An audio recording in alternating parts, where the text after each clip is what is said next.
नमस्कार दोस्तों, शाम के 7 बज चुके हैं और यूपी तक पर वक्त है मुद्दे की बात का। आज हम बात करेंगे अतीक अहमद, माफिया डॉन अतीक अहमद, जिसे प्रयागराज की एक कोर्ट ने उम्र कैद की सजा सुनाई है।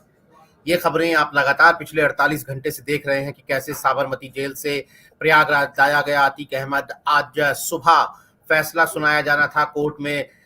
क्या पूरा एक हाई वोल्टेज ड्रामा चला और आखिरकार 10 आरोपियों में से 3 को उम्र कैद की सजा सुनाई कोर्ट ने। बामशक्कत उम्र कैद की सजा यानी सशर्म आजीवन कारावास कोर्ट ने सुनाया है। लेकिन अतीक अहमद का भाई जो अशरफ अहमद है वो उन 7 आरोपियों में है जिन्हें कोर्ट ने बरी कर दिया है। लेकिन यहाँ हम बात करेंगे पॉलिटिक्स की, वो पॉलिटिक्स जो अतीक अहमद से जुड़ी हुई है। अतीक अहमद की दरअसल अतीक अहमद को उमेश पाल के अपहरण के मामले में उम्र कैद की सजा हुई है, लेकिन 1 महीना तकरीबन हो चुका है जब उमेश पाल का सरेआम सड़क पर गोलियों से भून कर मर्डर भी कर दिया गया था। उस मर्डर के बाद अतीक अहमद का परिवार जो है वो पुलिस का शिकंजा उस पर कसा और अतीक अहमद के बेटे समेत अतीक अहमद की पत्नी शाइस्ता परवीन पर भी के खिलाफ भी एफआईआर दर्ज की गई। शाइस्ता परवीन उसके बाद से फरार चल रही हैं। कह लीजिए या कह लीजिए कि कम से कम पुलिस को नहीं मिल रही हैं, गायब चल रही हैं। ये वो शाइस्ता परवीन है जिन्हें कुछ दिन पहले मायावती ने बहुजन समाज पार्टी ज्वाइन करवाई थी और ये कहा जा रहा था कि प्रयागराज से निकाय चुनावों में मेयर का टिकट भी उन्हें दिया जा सकता है। लेकिन मायावती पिछले दिनों जब अतीक अहमद के परिवार पर शिकंजा कसने लगा तो मायावती बिल्कुल एक ऐसे तेवर के साथ सामने आई जिस पर कुछ लोगों को हैरानी हुई। मायावती ने एक के बाद एक 4 ट्वीट करके कहा कि भाई शाइस्ता परवीन जो है, अतीक अहमद के काले कारनामों का साया शाइस्ता परवीन पर नहीं पड़ना चाहिए। अगर वो दोषी करार होंगी तब हम उन्हें पार्टी से निकालेंगे, लेकिन उससे पहले हम उन्हें पार्टी से नहीं निकालेंगे। और अतीक अहमद जो है वो तो समाजवादी पार्टी के काल में पला बड़ा है, इसलिए उनके परिवार पर उन्होंने ये शब्द लिखे थे कि किसी अपराधी के परिवार को उसकी सजा नहीं मिलनी चाहिए, हमारी पार्टी ऐसा नहीं मानती। खैर, अब अतीक अहमद को उम्र कैद की सजा भी हो गई है एक दूसरे मामले में। तो बड़ा सवाल यह है कि क्या मायावती शाइस्ता परवीन को, जो कि एक मर्डर केस में फरार है, क्या अब भी अपना समर्थन जारी रखेंगी? क्या अब भी उन्हें वो टिकट देने की बात उनके प्लान में है? और क्या मायावती का जो मुस्लिम प्लान था, जो पश्चिमी उत्तर प्रदेश में इमरान मसूद से शुरू हुआ और पूर्वी उत्तर प्रदेश में अतीक अहमद के परिवार तक आया, क्या अतीक अहमद को सजा से मायावती के मुस्लिम प्लान को लॉन्च होने से पहले ही एक बड़ा झटका लगा है? तो यही है हमारा आज की मुद्दे की बात। और इस पर बात करने के लिए हमारे साथ फिलहाल कुबूल अहमद मौजूद हैं। कुबूल राजनीतिक विश्लेषक हैं, सीनियर कंटेंट एडिटर हैं आज तक .in वेबसाइट के। अमीश राय मेरे साथ हैं, अमीश राय यूपी तक .in वेबसाइट के एडिटर हैं। और हमारे साथ सैयद कासिम साहब भी वरिष्ठ पत्रकार और राजनीतिक विश्लेषक हैं, वो भी थोड़ी देर में जुड़ेंगे। तो सबसे पहले मेरा सवाल आपसे ही है कुबूल भाई, जो मैंने इतनी लंबी एक भूमिका बांधी तो उसी में जो आखिरी बात मैंने कही कि क्या सजा याफ्ता अतीक अहमद की फरार पत्नी शाइस्ता परवीन को मायावती का समर्थन जारी रहेगा?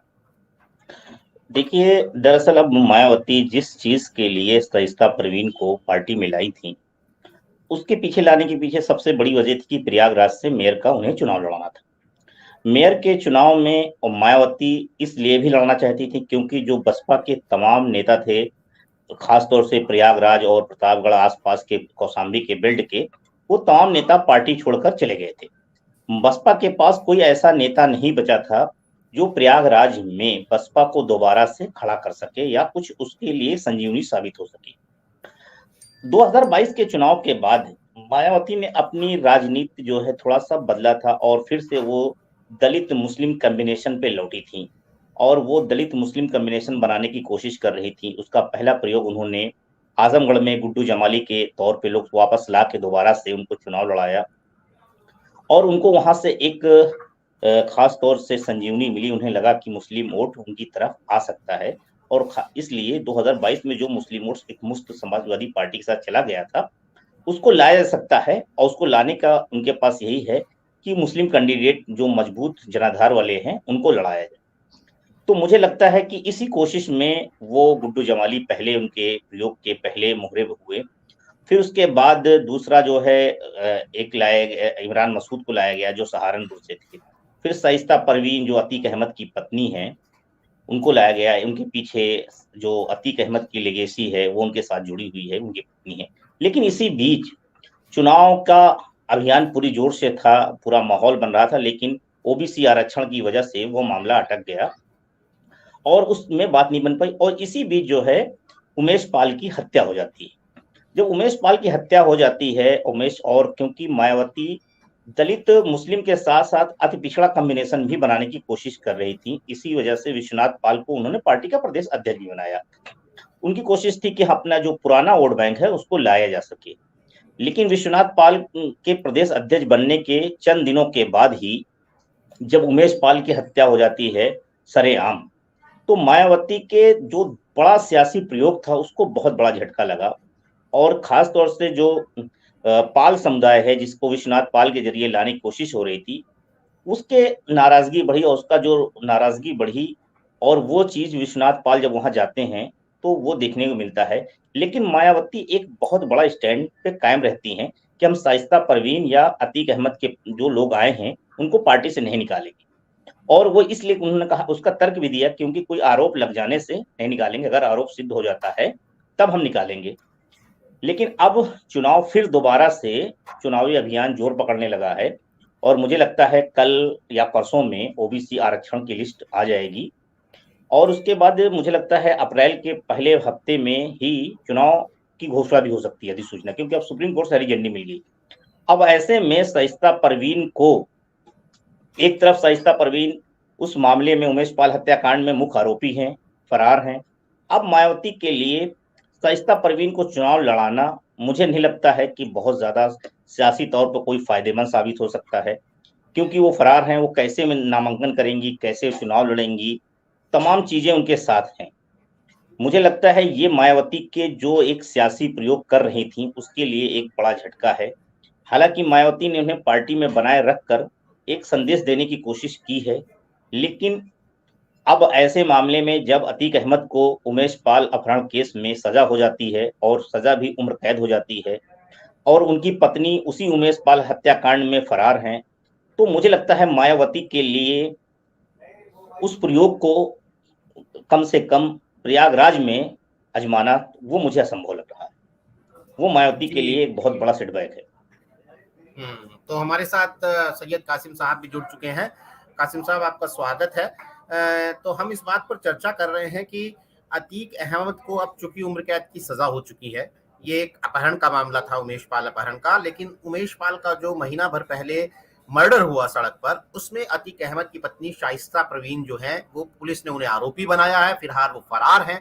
तो क्या मायावती का शाइस्ता परवीन को जो अब तक समर्थन था वो जारी रहेगा? क्या अब भी मायावती के प्लान में होगा कि वो प्रयागराज से मेयर का टिकट शाइस्ता परवीन को दें? आपको क्या लगता है? नहीं, मुझे लगता है कि जो कबूल भाई कह रहे हैं वही है, लेकिन इसमें एक एंगल भी बचा हुआ है। मायावती ने जिस तरह से स्टैंड लिया है आपका आपका जी मैसेज देना था, और वो मैसेज देने में वो सफल नहीं है कि ऐसे मामले में भी ऐसा हो जाने के बावजूद मायावती ने शाइस्ता को नहीं निकाला। ये उनका अपना नजरिया है। लेकिन जो आसपास के जनपद हैं, जैसे सुल्तानपुर का है, प्रतापगढ़ है, लखनऊ है, हरदोई है, लखीमपुर है, इसमें घोसी गद्दी समाज का वोट बहुत ज्यादा है। तो उस जगह पे इन वोटों का फायदा लेने का इनका प्रयास हो सकता है। लेकिन साथ साथ में उमेश पाल, चूंकि पाल थे, विश्वनाथ पाल पाल है, वो पाल समाज वाला जो मामला है उसमें फिर घाट लग रही है। तो मायावती जितना अगर 2 कदम आगे चली हैं तो 2 कदम पीछे भी, वोट की राजनीति में 2 कदम पीछे भी दिखाई देती हैं। मुझे लगता है, जहां तक मेरा अपना तजुर्बा कहता है, कि अभी भी ये कोशिश करेंगी, क्योंकि परिवार में चाहे अशरफ की बीवी हो या अतीक की बहन हो, इनमें से किसी को वो चुनाव लड़ाएं, और उससे फिर वो अपना यही बयान दें कि ये तो अपराधी नहीं है, इनके पर तो कोई मुकदमा नहीं है, ये तो फरार नहीं है, और इस तरह करके इस मामले को अंत तक ले जाने का प्रयास करें। ये भी एक संभावना है, जिसके बारे में मैंने आज तो कुछ किसी से बात नहीं की है, लेकिन मैं इसके बारे में जानकारी करने की कोशिश जरूर करूँ। लेकिन मेरी अपनी एक जो सोच कहती है, समझ कहती है, मायावती को जितना मैं जानता हूँ, जितना मैंने उनको पढ़ा और समझा है, एक ऑप्शन ये अभी खुला हुआ है। नीरज जी देखिए, मायावती का मामला जो था वो किसी भी तरह से मुस्लिम वोट को अपने पाले में करने के लिए या मुसलमानों की हमदर्दी लेने के लिए उन्होंने शाइस्ता परवीन का कार्ड खेला था। ये बदकिस्मती थी कि उसके बाद जो है वो हत्या हो गई, उसके बाद शाइस्ता भी उसमें नामजद हो गई, फरार हो गई, 25,000 की इनामी हो गई। ये सारी चीजें एक के बाद होती चली गई। उसके बाद अतीक को सजा भी हुई। जहां तक निकाय चुनाव का मामला है, निकाय चुनाव वैसे भी नगर निगम इलाहाबाद प्रयागराज बसपा का कोई जनाधार नहीं था, लेकिन शाइस्ता और अतीक के जरिए इसमें एक चीज हो सकती है कि अगर इनको वहां पर किसी दूसरे कैंडिडेट को कैंडिडेट बनाए तो उसमें घोसी गद्दी या अतीक समर्थित लोगों को वोट मिल सकता है। लेकिन जितना वहां मुसलमानों में अतीक का समर्थन है, उतना ही मुसलमानों में अतीक का विरोध भी प्रयागराज में। प्रयागराज में मैंने पहले भी आपके शो में ये बात कही थी, प्रयागराज में इसका उनको कोई फायदा नहीं मिलेगा, लेकिन प्रयागराज के बाहर घोसी गद्दी समाज में, जैसे कल एक बहुत बड़ा आपका वेब पोर्टल है, उसकी एक महिला पत्रकार जो है वो गद्दी घोसी को लेके पूरा उन्होंने एक वो किया जो बहुत वायरल हो रहा है। हालांकि मैं उससे सहमत नहीं हूँ, वो घोसी गद्दी तक तो ठीक है, लेकिन उसके आगे जो उन्होंने कहा उससे मैं सहमत हूँ। लेकिन ये चीज इस्तेमाल की जाने लगी दूसरी तरफ भी। सबसे पहले ये यूपी तक ने की थी और अब इसको दूसरे लोग भी उठाने लगे हैं कि घोसी गद्दी समाज में इस चीज का असर है। वो अमेठी हो, सुल्तानपुर हो, प्रतापगढ़ हो, लखीमपुर हो, ये दाऊद जो है ये भी घोसी गद्दी है।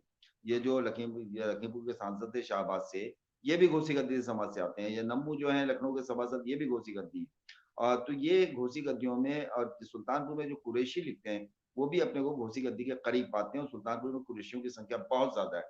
तो इन सब चीजों को देखते हुए मायावती का ये जो कार्ड है, इसको वो कितना सफल होती है तो समय बताएगा, लेकिन उनकी कोशिश यही है कि शाइस्ता परवीन के बहाने हम मुस्लिम वोटों को साध सकें। नीरज जी कासिम सर, मैं कबूल भाई के पास आऊंगा। आपके इस एक आपने का एक अलग एंगल दिया कि अगर शाइस्ता का कार्ड भी मायावती चूक गई, उनको चूंकि इस मामले में आरोपी हैं और उनके जेल जाने की संभावनाएं ज्यादा हैं अगर वो पकड़ में आती हैं तो इस पर मैं अगला सवाल कबूल भाई से लूंगा। लेकिन चूंकि हम लोग कई सारे प्लेटफॉर्म पर लाइव हैं कबूल भाई, और हमने अपने दर्शकों के लिए यूट्यूब पर एक पोल किया है कि अतीक अहमद की सजा से क्या मायावती के मुस्लिम प्लान बेपटरी हो गया। जो उन्होंने दलित मुस्लिम कॉम्बिनेशन को लेकर एक प्लान किया था इमरान मसूद और शाइस्ता परवीन के जरिए पूर्वांचल साधना, इमरान मसूद के जरिए पश्चिमी यूपी, इमरान मसूद जैसे नेताओं के जरिए पश्चिमी यूपी साधने का, तो क्या वो प्लान निकाय चुनाव जैसे चुनाव में उतरने से पहले ही फेल हो गया? तो इसमें दर्शक हाँ या ना में उन्हें जवाब देना है। और जैसा इस शो की परंपरा है, नीरज जी जब क्लोज करेंगे शो को तो इसके नतीजे बताएंगे। कबूल भाई, अब दो चीजें उत्तर प्रदेश में एक साथ दो बड़ी घटनाएं हो रही थी। एक तो अतीक और अशरफ को लाया जा रहा था, उनके आज सजा का भी ऐलान हो गया, और दूसरा निकाय चुनाव पर हरी झंडी मिल रही थी उत्तर प्रदेश सरकार को। मायावती ने ये जो भी अपना चुनावी या राजनीतिक मतलब कार्ड बनाया है दलित और मुस्लिम गठजोड़ का, उसकी जो पहली टेस्टिंग होनी थी वो निकाय चुनाव में होनी थी। और अब हमको लगता है कि ज्यादा से ज्यादा एक दो दिन में सरकार इसका भी ऐलान कर देगी, चुनाव आयोग इसका भी ऐलान कर देगा निकाय चुनाव का। तो आपको क्या लगता है कि जैसे जो नहीं होता है कि एक कहावत कही आती है कि निकले थे हरिभजन को होटल लगे कपास, कि शुरुआत ही, या इसको सामान्य भाषा में जनता के समझाने के लिए कहें तो सिर मुड़ाते ही ओले पड़े।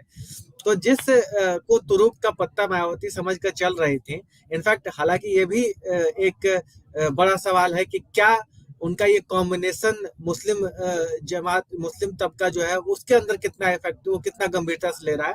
लेकिन इसके इतर जो वो इस कॉम्बिनेशन को लेकर चल रही थी, तो क्या आपको लग रहा है इसकी बोहनी ही गड़बड़ हो गई?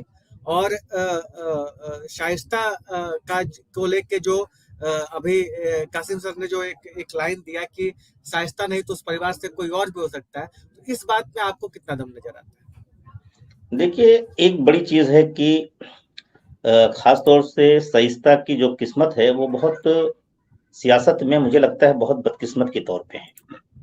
वो विधानसभा चुनाव से पहले एमआईएम में शामिल होती हैं, बड़े धूमधाम से शामिल होती हैं, एमआईएम टिकट भी देने जाती है, आखिरी में नामांकन करने से पीछे हट जाती है। उत्तर प्रदेश के इतिहास में पिछले 3 दशक में साढ़े 3 दशक में पहली बार ऐसा होता है कि अतीक अहमद के परिवार से कोई भी सदस्य विधानसभा का चुनाव नहीं लड़ता। ठीक है, ये पहली चीज हो गई।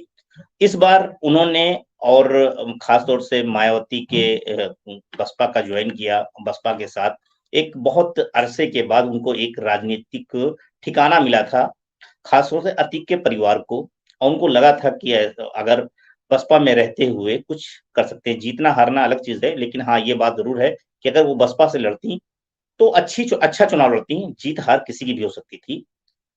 मुझे लगता है उस पे भी एक ग्रहण लग गया है।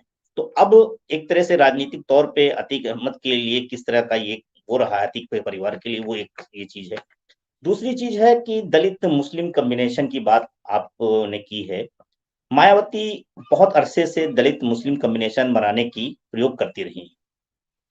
कई बार इस चीज को लेके वो जो है 2017 का चुनाव रहा हो या उससे 2022 का चुनाव रहा हो, कई बार ऐसा दिखा कि वो मायावती दलित मुस्लिम कॉम्बिनेशन में। लेकिन आप सामाजिक स्थिति अगर देखें तो प्रैक्टिकली तौर पे कोई ऐसा नहीं है कि मायावती पहली बार दलित मुस्लिम कॉम्बिनेशन बनाने की कोशिश कर रही हैं। ये काशीराम के दौर से और उससे पहले अंबेडकर के दौर से भी, डॉक्टर फरीदी के दौर से भी ये दलित मुस्लिम कॉम्बिनेशन पे कोशिश हुई।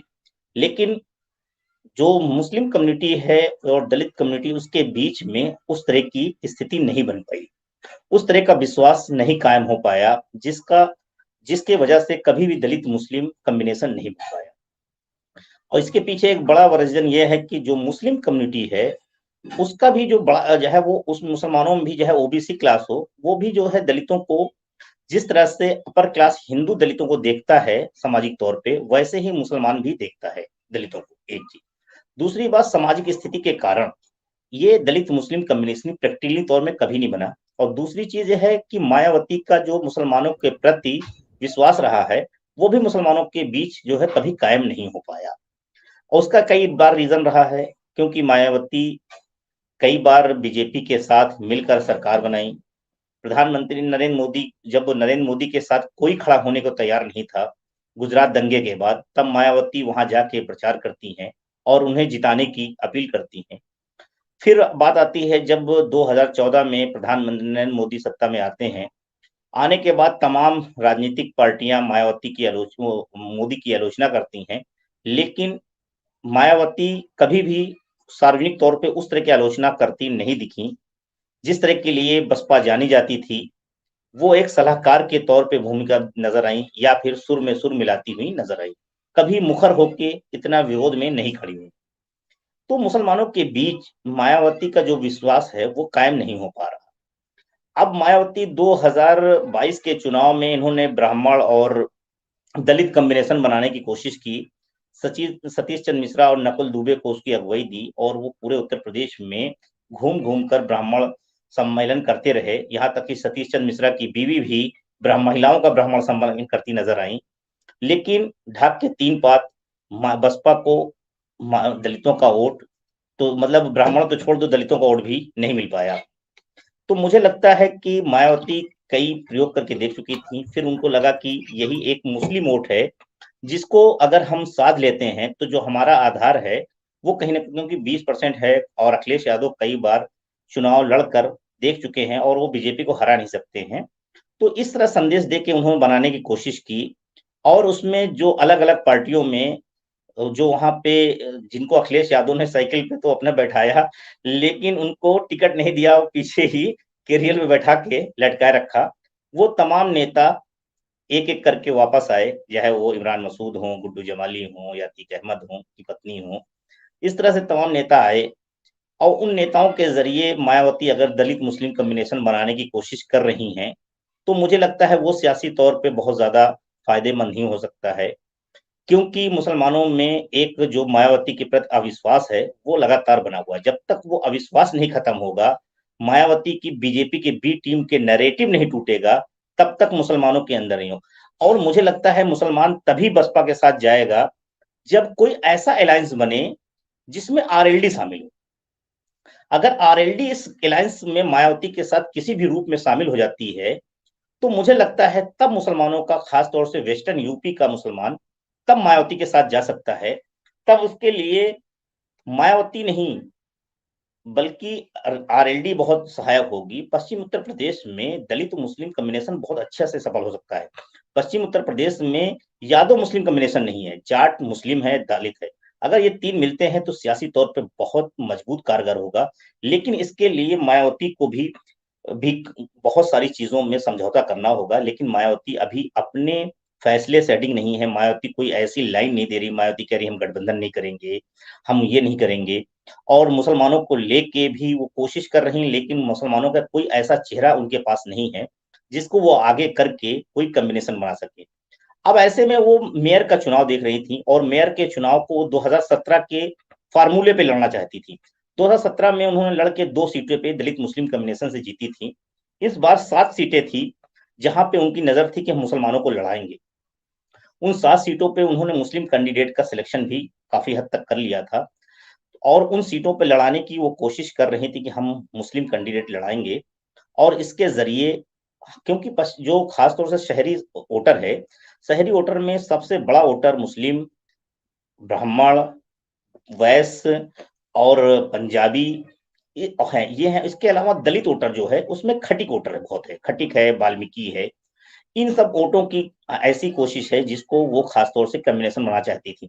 आप देखिए, बड़ी दिलचस्प कहानी कि यही खटिक वोट है जिसको आज अखिलेश यादव जो है साधने के लिए कानपुर में एक सम्मेलन भी कर रहे हैं। आप समझिए, हाँ, कानपुर। मेरा कहने मतलब खटिक वोट आप समझ सकते हैं कि शहरों में और खासतौर से जितनी भी नगर पालिकाएं हैं, जहां जहां पे आपको मुसलमान मिलेगा वहां वहां खटिक मिलेगा। लेकिन खटिकों के साथ दिलचस्पी है कि मुस्लिम और खटिक दोनों के बीच 36 के आंकड़े हैं, और दोनों जो एक दूसरे के जितने भी कम्युनल राइट्स हैं जितने शहरों में हुए हैं, वो ज्यादातर लड़ाइयां नीरज भाई खटिक और मुसलमानों के बीच, चाहे वो कानपुर रहा हो, चाहे वो अमेठी का जायस रहा हो, या फिर इलाहाबाद रहा हो, या फिर आप मेरठ आ जाइए, तमाम जगह आप देख लीजिए, हमेशा लड़ाई खटिकों की और मुसलमानों के बीच ही रही है।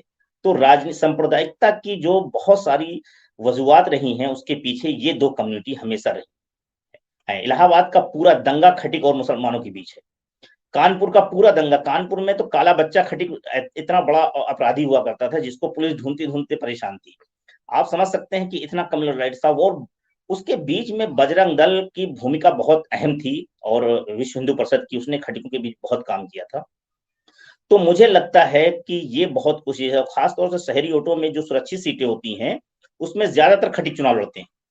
तो मुझे लगता है वो भारतीय जनता पार्टी के लिए सहायक होता है। मायावती अभी तक खटिकों के बीच में अपना आधार नहीं बना पाई, लेकिन कुछ जो जाटो पढ़ा लिखा है वो कॉम्बिनेशन से मायावती जीत दर्ज करती रही। तो मुझे लगता है कि मायावती इस कोशिश में लगी थी, और उसमें वो बहुत ज्यादा अभी तक उसको जमीन पे उतारने में, उसको वोट में तब्दील करने में अभी सफल नहीं हुई। अब ऐसे में चुनाव का बिगुल बज जाता है। एक बात जरूर है, मैं थोड़ा सा 1 मिनट में अपनी बात और कहूंगा कि कासिम भाई कह रहे थे कि खास तौर से गद्दी पॉलिटिक्स की, निश्चित तौर पे मुसलमानों में गद्दी वोटर बहुत इंपॉर्टेंस है, और उसके लिए, और वो जिस माइंड सेट का है, उसके माइंड सेट में अतीक अहमद जैसे लोग बहुत फिट बैठते हैं। उनके लिए वो एक मसीहा भी होते हैं, आदर्श के तौर पे होते हैं। और ये वोटर बड़ा, मतलब खास तौर से जो देखा जाए तो लखनऊ शहर में, मेरठ में, गाजियाबाद में, ऐसी जगह पे गद्दी बहुत हैं, बुलंदशहर में, और उनके पास अपनी लीडरशिप है, और उनकी लीडरशिप हमेशा दंगई पे है। जितने भी आपको गद्दी ज्यादातर विधायक मिलेंगे या राजनीति में मिलेंगे, वो दबंग रहे होंगे, और वो जो है उनका बैकग्राउंड क्रिमिनल रहा होगा, जो है वो अतीक अहमद। उनके लिए अतीक अहमद एक आदर्श के तौर पे हैं। लेकिन वो क्या इस तरह की स्थिति में, जब अतीक अहमद पे कानूनी शिकंजा लगातार कसता जा रहा है, वो लंबे समय से जेल में है, और लंबे समय के लिए जेल में, अब तब तो चले गए ताउम्र के लिए। अब ऐसे में क्या वो अतीक को अपने आदर्श तौर पे स्थापित कर पाएंगे, या अतीक अहमद के नाम पे बसपा के साथ उतना विश्वास कायम कर पाएंगे? ये एक मुझे शंका दिखती है, और यही चीज जो है मायावती के लिए मुश्किल खड़ी कर रही है। जी कासिम सर, कबूल भाई ने कई सारी महत्वपूर्ण बातें कही। मैं उनको एक साथ जोड़कर आपसे एक सवाल लेना चाहूंगा। देखिए, जो कबूल भाई ये कह रहे हैं कि उत्तर प्रदेश में मायावती को अगर मुस्लिम वोटों की सियासत करनी है, तो सबसे पहले तो उनको ये जो उनके लिए एक परसेप्शन बन रहा है बीजेपी की बी टीम का, इस परसेप्शन को तोड़ना है। और ये परसेप्शन अब उनके कहने से नहीं टूटेगा, बल्कि उस गठबंधन से टूटेगा जिसको लेके मुस्लिम आसान्वित होगा कि ये गठबंधन बीजेपी को हराने के लिए है। लेकिन ये गठबंधन उत्तर प्रदेश में बनता कहाँ नजर आ रहा है। उन्होंने एक और महत्वपूर्ण बात कही कि ऐसे गठबंधन में जयंत चौधरी का रहना जरूरी है। अब अगर हम कुछ हालिया घटनाओं पर नजर डालें तो कल एक खबर आई कि मायावती ने यह ऐलान किया कि वो कर्नाटक चुनाव अकेले लड़ेंगी। कर्नाटक में फाइट जो है वो बीजेपी बनाम कांग्रेस की है। वहां पर मुस्लिम आरक्षण की सियासत चल रही है, जिसका जिक्र अभी कल भी लाइव डिबेट में कबूल भाई कर रहे थे। तो उस सियासत में मायावती कह रही है कि वो अकेले लड़ेंगी, और इसका इसका इसका क्या जनता इसके क्या मायने निकाले वो मायावती समझे और जनता समझे।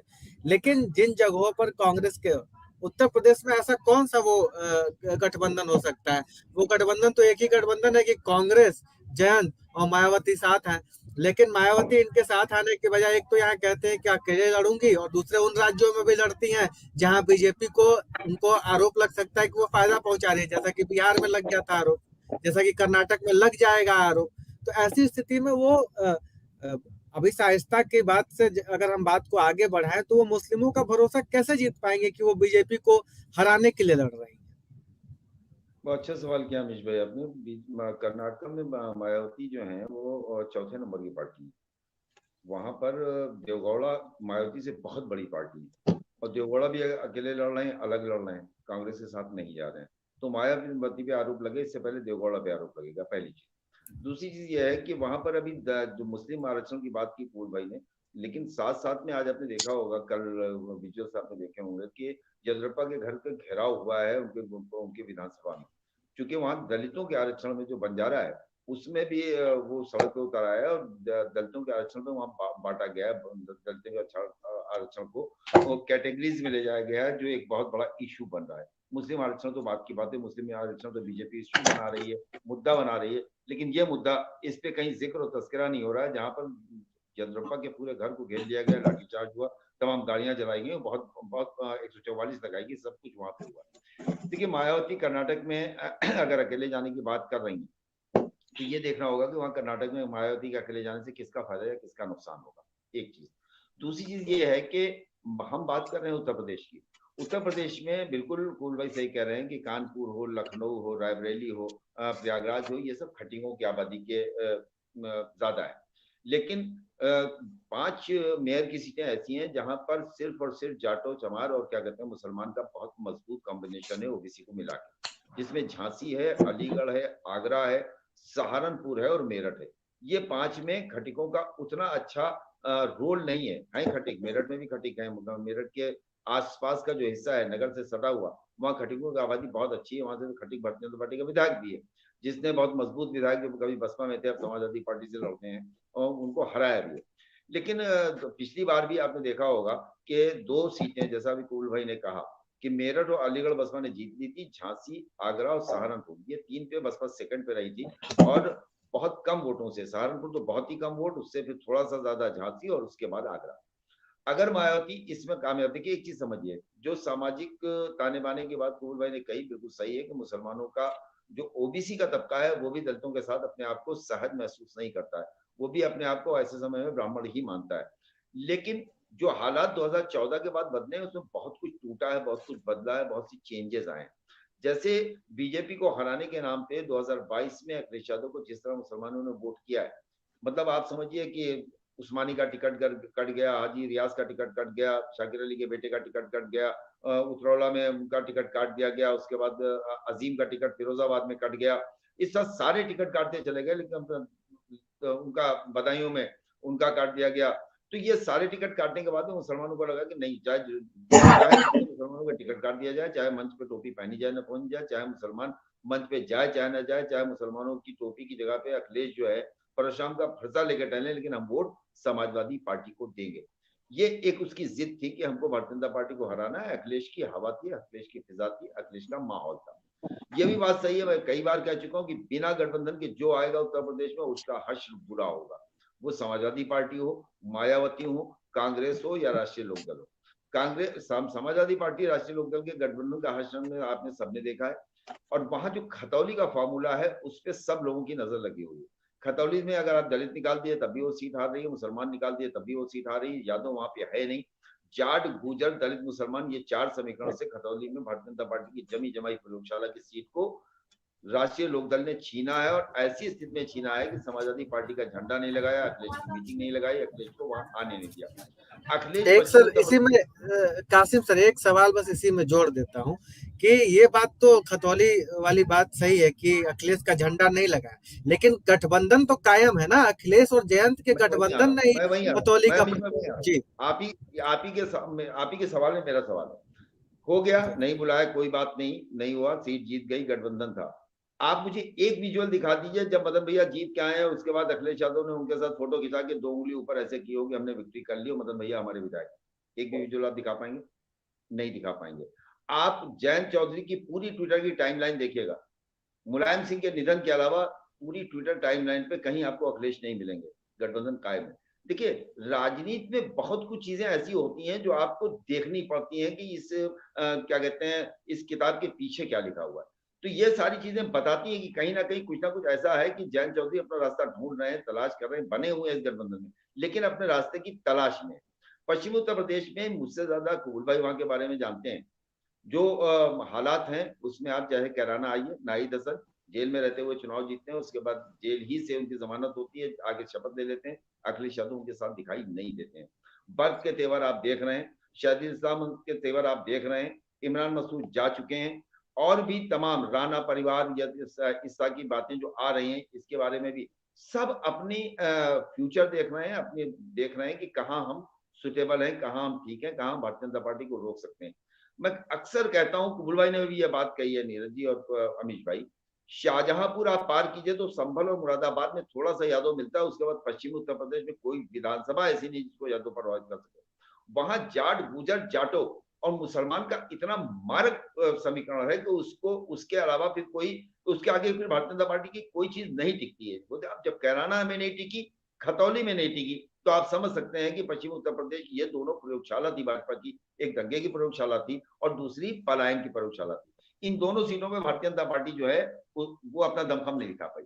ये तो सच है कि बिना गठबंधन के जो आएगा, और उसके लिए आपका एक मोटिव अगर है इसमें, देखिए कांग्रेस का रोल बहुत अहम होने जा रहा है। कांग्रेस इसमें बहुत, क्योंकि जिस तरह से कांग्रेस में हुआ है, राहुल गांधी के साथ जो हुआ, राहुल गांधी की सदस्यता के साथ जो हुआ, राहुल गांधी के बंगले कोठी के साथ जो हो रहा है, इन सब चीजों को देखते हुए एक समीकरण बदल रहे हैं। ऐसे में ये बात भी सही, आपका भी सब क्या कहते हैं वो कहता है एग्जिट पोल, आपके इंडिया टुडे का जो वो है मूड ऑफ नेशन वो भी कहता है, एबीपी और उनका जो हुआ वो भी ये कहता है कि बिना मायावती के जीत का कोई सच्ची संभावना नहीं बनती, भारतीय जनता पार्टी को नहीं हराया जा सकता। मायावती आज की तारीख में, मैं ये अक्सर ये सोचा करता हूं कि केंद्र की ईडी और सीबीआई उसको सबके पते मालूम है, नहीं मालूम है तो अखिलेश और मायावती का एड्रेस नहीं पता। ना अखिलेश का पता 44 आदमी का परिवार है, ना मायावती का पता है, जिनके बारे में सब जानते हैं कि मायावती किस तरह से टिकट देती, किस तरह से टिकट लेती, किस तरह से उनका क्या मामला है, लेकिन ये 2 पते उन्हें नहीं पता रहते। ये वजह क्या है? अखिलेश को छेड़ने का मतलब है जो 30-35-32% 30% यादव मिलता है वो नहीं मिलेगा। मायावती को छेड़ने का मतलब है कि दलितों के वोट से हाथ धो लीजिए। बिहार में लालू के साथ जो होता है उसमें इसलिए होता है कि नीतीश के साथ नहीं हो रहा है। तब के बात की जाए तो किस किस कैसी कैसी बातें नीतीश के बारे में पहले होती थी कि इसलिए गए हुए हैं बीजेपी के साथ, इसलिए गए हुए हैं, लेकिन आज उसका जिक्र नहीं होता और ना नीतीश को छेड़ा जाता है। लालू बिहार का यादव जो है, जो लालू का यादव है, वो लालू के साथ इतनी मजबूती के साथ है कि उसको भारतीय जनता पार्टी के साथ आने की संभावना भाजपा को नहीं लगती, इसलिए लालू की छेड़छाड़ होती रहती है। तो सबको अगर मिला के देखता है तो उसमें नतीजा ये निकलता है कि बीजेपी जितना, जैसे मायावती ने अभी कुबुल भाई ने बताया कि मायावती ने उस वक्त जाके उनके साथ खड़ी हुई मोदी के साथ, जब उनके साथ कोई खड़े होने को तैयार नहीं था। 2 खिलाड़ी थे वहां। मायावती एक मंच पे गई, उन्होंने वोट की अपील की, मुलायम सिंह दूसरे मंच पे गए, उन्होंने 55 कैंडिडेट लड़ा दिए। दोनों ने काम अपना अपना किया। मुलायम सिंह उन पे कोई दाग नहीं लगा, मायावती को आज तक कहा जाता है। तो ये एक ऐसी चीजें होती हैं राजनीति में, कुछ सामने होता है, कुछ छुपा होता है, और ये बिल्कुल स्पष्ट है कि बिना गठबंधन के अगर उत्तर प्रदेश में कोई जाएगा तो भारतीय जनता पार्टी जो 74, 72, 73 की आप बात कर रहे हैं, मुझे लगता है 77, 76 सीट जीत जाए तो ताज्जुब करने की बात नहीं होगी। अमीर भाई लेकिन कबूल भाई की शाइस्ता परवीन को आकाश आनंद की शादी का कार्ड भेजा गया, ये खबरें तो छपी, तो मायावती तो 3-4 दिन पहले तक एक तरीके से अपने स्टैंड पर कायम थी ही ना। बेशक बेशक नीरज भाई, अभी भी वो कायम है। ऐसा नहीं है कि असहिष्णुता को लेके किसी तरह का कोई बयान या पार्टी से निकालने की फरमान अभी तक जारी हुआ हो। सहिष्णुता परवीन अभी भी बहुजन समाज पार्टी में है, बहुजन पार्टी के सदस्य हैं। लेकिन दरअसल चुनाव की जिस तरह की सरगर्मी बढ़ी है नीरज भाई, अगर ऐसे में चुनाव की घोषणा हो जाती है और सहिष्णुता परवीन ऐसे ही फरार रहती हैं, उनको कार्ड तो मिला लेकिन वो आनंद की शादी में शामिल नहीं हुई ना। अगर ऐसे ही पहुंचा कि नहीं पहुंचा, अब वो पहुंचा कि नहीं पहुंचा, लेकिन कार्ड अगर कोऑर्डिनेटर तक पहुंच गया है तो कार्ड उनके पास संदेश तो पहुंच गया ना। लेकिन इसी तरह से अगर टिकट भी मिल गया, टिकट की घोषणा भी कर दिया, अगर टिकट सहिष्णुता परवीन ही नहीं मिली तो फिर कौन चुनाव लड़ेगा। तो सबसे बड़ी चीज ये है। दूसरी भी एक बहुत बड़ी बात अभी सैयद कासिम भाई ने कही है, वो कर्नाटक के जो आरक्षण का, दलित आरक्षण के बंटवारे की बात कही है, हमें उसकी आहट उत्तर प्रदेश में भी दिखती है। आप देखिए कि कर्नाटक में भारतीय जनता पार्टी ने को पिछली बार 60% दलितों का वोट मिला था, जो अब तक के इतिहास में कर्नाटक में सबसे ज्यादा दलित वोट उनको मिला। इसके बावजूद भारतीय जनता पार्टी ने पिछले 2022 में जो दलितों का आरक्षण था 15% उसको बढ़ा के पहले 17% किया। हालांकि ये मामला अभी कोर्ट में विचाराधीन है, लेकिन 17% आरक्षण को भारतीय जनता पार्टी ने 4 भागों में जो में बांट दिया है उसको। उसमें एक तो वहां पे दलित को उन्होंने कैटेगराइज किया है, एक दलित लेफ्ट, दलित राइट और दलित जो है अछूत और एक अन्य। तो दलित जो राइट है उसको सबसे ज्यादा, लेफ्ट जो है उसको सबसे ज्यादा दिया गया है 6%। वो वोट जो 6% है वो कांग्रेसी वोट माना जाता है। दलित राइट जो है वो ब्राह्मण, वो बीजेपी का समर्थक माना जाता है, उसको दिया गया है 4.5%, अरे 5.5%। जो अछूत है उसको दिया गया है 4.5% और 1% जो दिया गया है अन्य। अब बात आती है कि जो उसमें 4.5% जिसमें अछूत, उसमें बंजारा को रखा है। दरअसल वहां पे जो बंजारा समुदाय है आरक्षण का उसे लाभ बहुत ज्यादा मिल रहा था। उसकी आबादी जो है बहुत कम है, लेकिन वो आरक्षण में प्रतिनिधित्व देखा जाए तो 10% के आसपास है। ठीक है, जो 10% मतलब जो 17-15% आरक्षण मिलता था उसका 10% आरक्षण केवल बंजारा वहां हासिल करता था। तो ये एक बड़ी वहां की राजनीति में वो रहा है। और मुझे लगता है कि उत्तर प्रदेश में भारतीय जनता पार्टी ने जिस तरह से कर्नाटक में दलित आरक्षण को 4 टुकड़ों में बांट दिया है, कहीं ऐसा ना हो कि उत्तर प्रदेश चुनाव से पहले रोहिणी कमीशन की रिपोर्ट आए और उत्तर प्रदेश में भी ओबीसी के आरक्षण के सामाजिक न्याय की जिस रिपोर्ट की बात लगातार हो रही है वो भी ना कहीं बढ़ जाए। तो एक सियासत वो भी है, मुझे कर्नाटक से वो आहट दिख रही है। और उत्तर प्रदेश में अगर ये चीज होती है तो एक नई चीज होगी। और उत्तर प्रदेश में अगर आरक्षण बटा, हालांकि इस भारतीय जनता पार्टी के लिए थोड़ा सा मुश्किल है, क्योंकि यादव, कुर्मी जैसी जातियां उसमें आ जाएंगी और वो अगर वंचित हो जाती हैं तो मुझे लगता है कुर्मी वोट एक ऐसा है जो भारतीय जनता पार्टी का कोर वोट बैंक बना हुआ है फिलहाल, वो बेचैन कर सकता है। एक चीज। अब दूसरी बात, हम नीरज भाई यूपी पे आते हैं कि जिस शाइस्ता परवीन की बात है, अब शाइस्ता परवीन तो इस मेरा जो विश्वास है, मुझे जो यकीन हो रहा है, दिख रहा है, शाइस्ता परवीन मेयर का चुनाव अब नहीं लड़ेंगी और बसपा उन्हें नहीं लड़ाएगी। एक विकल्प ये हो सकता है कि अशरफ की पत्नी चुनाव लड़ें, और अशरफ के तेवर जिस तरह से दिखे हैं और अशरफ जिस तरह से आज बरी हुए हैं और अशरफ की पत्नी जिस तरह से मीडिया में आके बात रख रही हैं, बात कर रही हैं, लगातार वो मुकाबले में डटी हैं, वो मुझे लगता है एक विकल्प बन सकती हैं। क्योंकि उनके ऊपर जो है, अशरफ के पत्नी के ऊपर किसी तरह का कोई इल्जामात अभी नहीं है, और वो मुझे लगता है कि एक विकल्प के तौर पे वो बन सकती हैं। इसके अलावा 7 सीटें हैं जहां पे बसपा, जो मतलब प्रयागराज को जोड़ के 7 सीटें हैं जहां पे बसपा मुस्लिम कैंडिडेट को लड़ाने के लिए इस बार सोच रही थी। मुरादाबाद, प्रयागराज, लखनऊ, फिरोजाबाद, मेरठ, सहारनपुर और लखनऊ, सहारनपुर और एक सीट मुझे लगता है जी आगरा सुरक्षित है। आगरा सुरक्षित सीट है, तो आगरा तो हो ही नहीं सकती। तो आगरा में बन सकता था लेकिन आगरा नहीं है, एक सीट और को मैं भूल रहा हूँ। तो मुझे लगता है ये 7 सीटें हैं जहां पे वो लड़ाने की बात हो रही थी। और मायावती एक इस चुनाव के जरिए एक बार मुसलमानों का वोट हासिल कर, अगर उत्तर प्रदेश में जो 16-17 सीटें मेयर, 17 सीटें हैं मेयर की, अगर उसमें से वो 3-4 सीटें जीत ले जाती तो एक मैसेज देने के लिए जरूर हो जाता उनके पास कि हम उत्तर प्रदेश में बीजेपी से मुकाबला कर सकते हैं।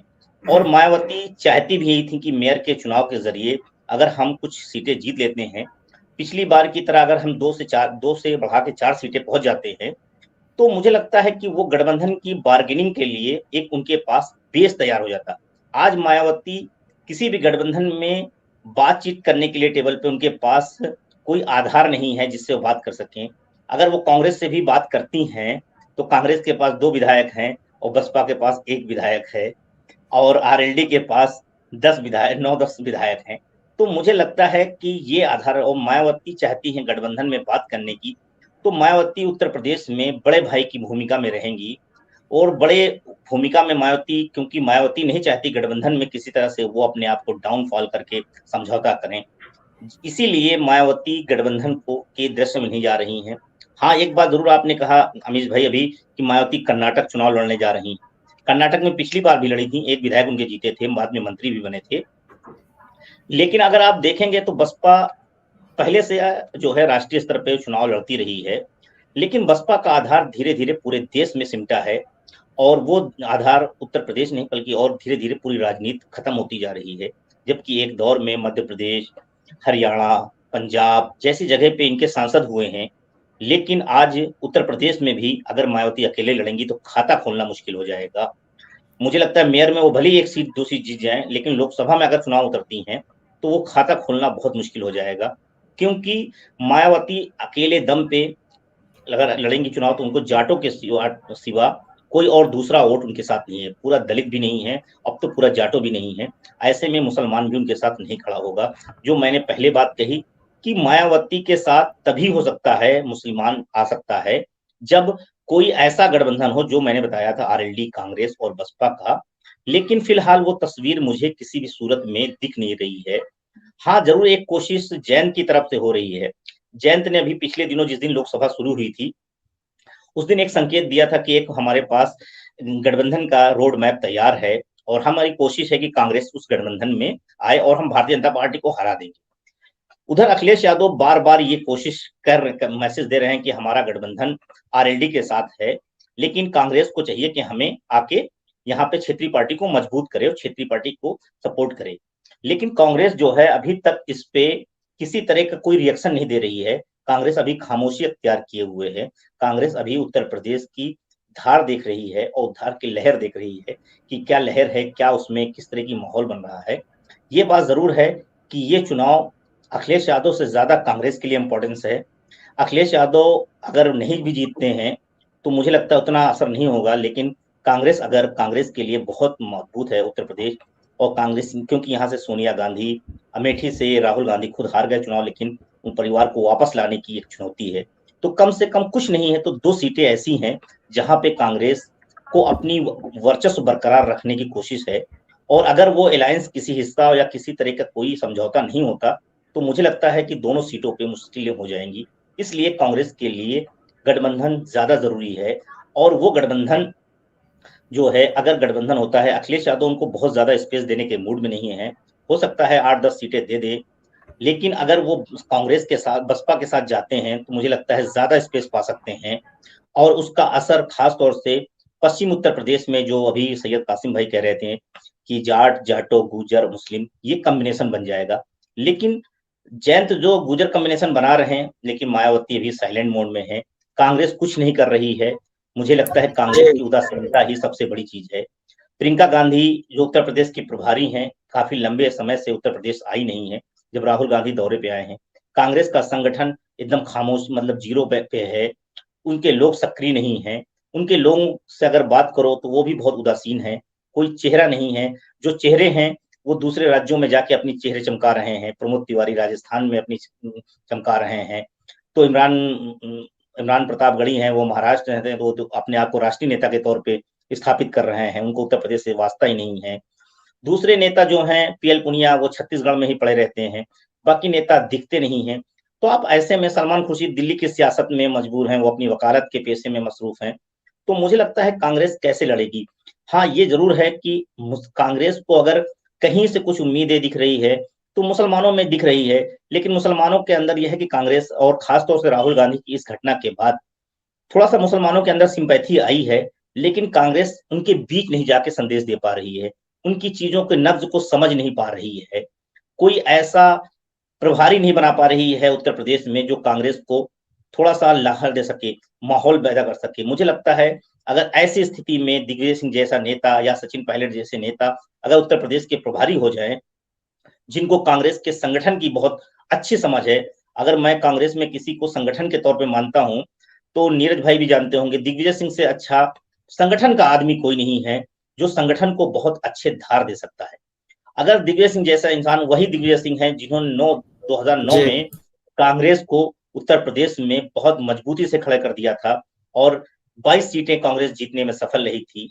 मुझे लगता है कि इस वक्त अगर दिग्विजय सिंह आए, हालांकि परिस्थितियां बदली हैं, इसके बावजूद मुझे लगता है कि एक दिग्विजय सिंह या सचिन पायलट जैसे नेता ही उत्तर प्रदेश में कांग्रेस को मजबूत कर सकते हैं। प्रियंका गांधी नहीं कर सकती, उसका रीजन है प्रियंका गांधी खुद उतनी सक्रिय नहीं है, उतनी सहज नहीं है, क्योंकि वो अपने पूरे मैनेजरों के भरोसे हैं और उनके जो मैनेजर हैं वो उत्तर प्रदेश की न सियासत को समझ रहे हैं, न सामाजिक स्थिति को समझ रहे हैं, न राजनीति को समझ रहे हैं। अब बात आती है मेयर के चुनाव की। सबसे दिलचस्प है कि इस बार का मेयर का चुनाव 2024 का लिटमस टेस्ट है नीरज भाई। समाजवादी पार्टी बहुत गंभीरता से चुनाव लड़ने की कोशिश कर रही है। उसने बहुत पहले हर मेयर के सीट पे अपने कन्वीनर नियुक्त कर रखे हैं। आप देखिए, दूसरी चीज ये है कि समाजवादी पार्टी अपने बूथ कैडर पे मजबूत करने के लिए 2024 के लोकसभा चुनाव के लिए वो सीरियस हो गई है। हर लोकसभा क्षेत्र के लिए उसने अपने बड़े बड़े नेताओं को जिम्मेदारी दे दी है। उसमें से कुछ नेता तो ऐसे हैं जो आने वाले समय में लोकसभा के कैंडिडेट भी हो सकते हैं। उनके मंत्री, उनके महासचिव जैसे नेताओं को लगा दिया है। अगर इस तरह का काम समाजवादी पार्टी कर रही है, बसपा कहीं नजर नहीं आ रही। वो गांव-गांव विश्वनाथ पाल जी जरूर कह रहे हैं या उनके लोग हैं, कोई ऐसा दिख नहीं रहा है। समाजवादी पार्टी का जो काम हो रहा, अखिलेश यादव आक्रामक हैं, जमीन पे हैं। अखिलेश यादव बार बार ये मैसेज देने की कोशिश कर रहे हैं कि हम जून तक अपना बूथ संगठन बना लेंगे, क्योंकि बूथ ही जब मजबूत होगा तभी हम चुनाव जीत पाएंगे और बीजेपी से मुकाबला कर सकेंगे। और एक अलग तरह की सोशल इंजीनियरिंग बनाने की कोशिश हो रही है। आपको एक बड़ी खबर हम बता रहे हैं कि 3 तारीख को अखिलेश यादव जो है काशीराम की मूर्ति का अनावरण करने जा रहे हैं। 3 तारीख को काशीराम, जिसपे बहुत बड़ा क्लेम जो है मायावती करती रही है। अभी तक तो अखिलेश यादव केवल अंबेडकर को अपना रहे थे। 3 तारीख को काशीराम की मूर्ति का अनावरण करने जा रहे हैं और दिलचस्प है कि उस मूर्ति का अनावरण जो है स्वामी प्रसाद मौर्य के स्कूल में होने जा रहा है और स्वामी प्रसाद मौर्य का। तो आप समझ सकते हैं कि बस समाजवादी पार्टी अब किसी को भी दलितों को वोट पाने के लिए किसी भी बसपा के महापुरुष को इग्नोर नहीं कर रही है। आप पिछले दिनों देखेंगे दलितों के बसपा जिनको अपना महापुरुष मानती थी, मायावती ने उनके परिनिर्वाण दिवस और उनके जन्मतिथि पे भले ही कोई ट्वीट न किया हो, लेकिन अखिलेश यादव ने अपने कार्यालय में बाकायदा कार्यक्रम किया है। तो बसपा से ज्यादा दलित वोटों के लिए समाजवादी पार्टी गंभीरता से काम कर रही है और उस पर फोकस कर रही है। दलित नेताओं को आगे बढ़ा रही है, दलित राजनीतिक एजेंडा सेट कर रही है, दलित महापुरुषों को अपना रही है। ये सब चीजें दलितों के बीच जा रहा है, संदेश दिख रहा है। समाजवादी पार्टी ने अपने अतीत में बहुत बुरा भला दलितों के साथ किया है, लेकिन आज अगर उस पे गलतियों पे अपने मिट्टी डाल के आगे बढ़ना चाहती है तो मुझे लगता है दलितों का भी भरोसा बढ़ेगा। जी, कुल भाई, आपने तो एक एक्सक्लूसिव खबर भी साझा कर दी। कासिम सर, मैं आपके पास आता हूँ। चूंकि जिक्र कर्नाटक का मैंने किया तो कर्नाटक से जोड़ता हूँ फिर एक चीज की 2019 के चुनाव से पहले, शायद कुल भाई अगर मैं गलत हूँ तो करेक्ट कीजिएगा, एक तस्वीर कर्नाटक से निकली मायावती की और सोनिया गांधी की 2018 में। जी, तो उसके बाद जो रिश्तों पर बनी बर्फ जो चढ़ी हुई थी उत्तर प्रदेश में, जो कहा जाता है कि हमारे एक पैनलिस्ट है जो कहते हैं कि सूरज पश्चिम से तो उग सकता था लेकिन बसपा और सपा एक साथ नहीं आ सकते थे। खैर, महागठबंधन हुआ, बसपा सपा साथ है।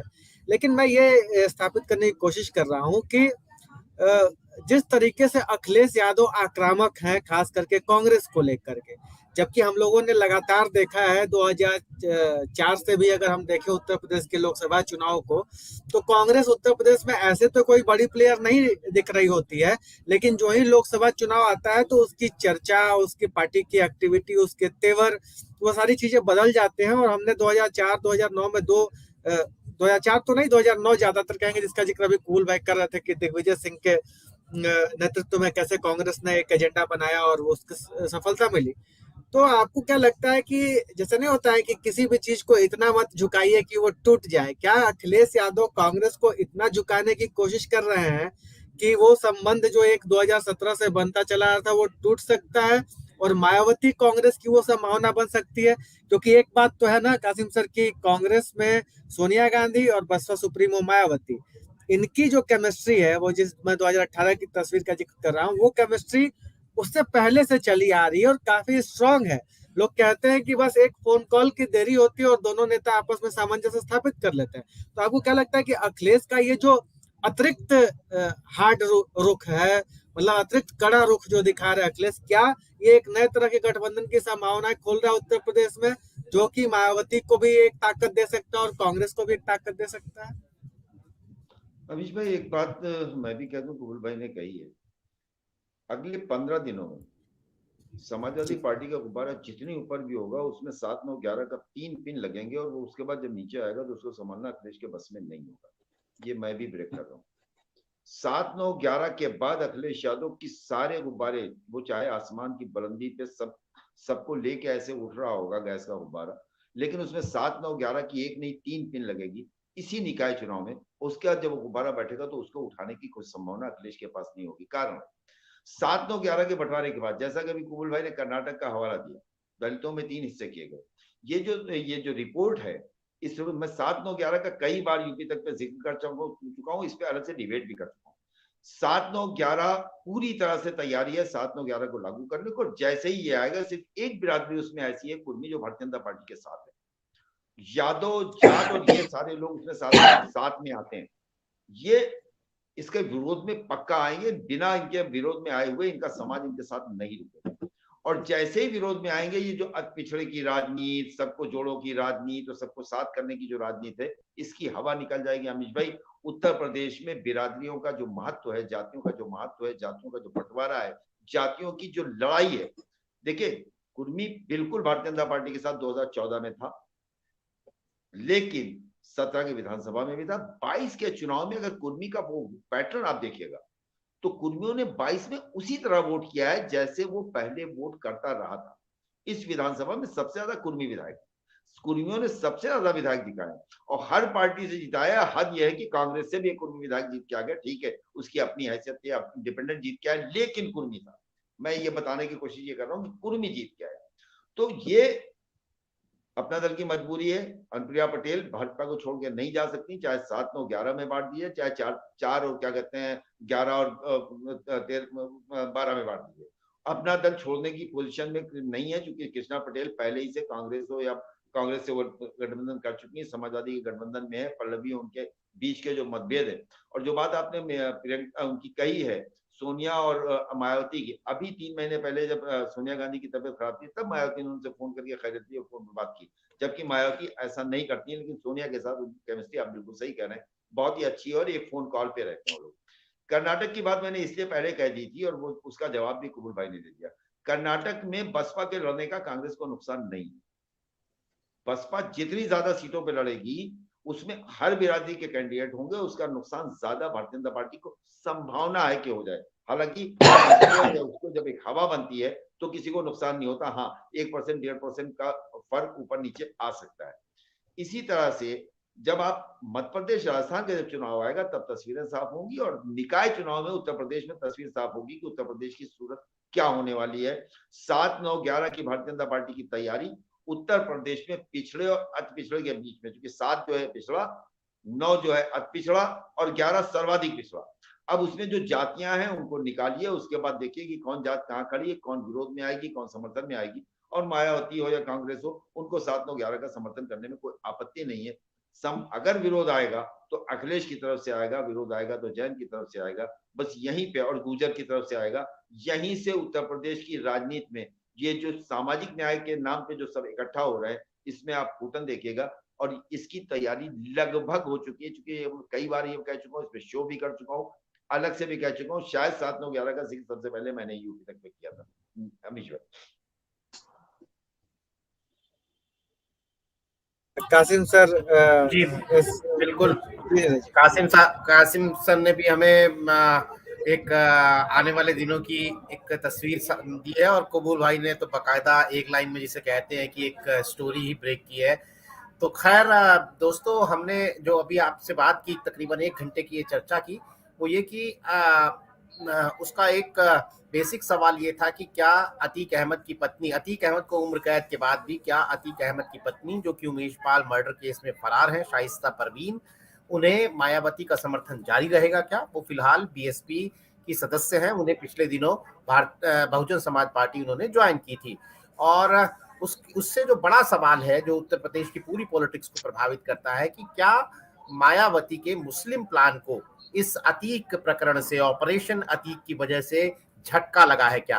तो ये पॉलिटिक्स समझने के लिए फेसबुक पर और यूट्यूब पर जब हमारा ये शो जो है वो पोस्ट होगा, तो आप जो देर से जुड़े हैं दर्शक, वो उनसे मेरी गुजारिश है कि वो जरूर देखें।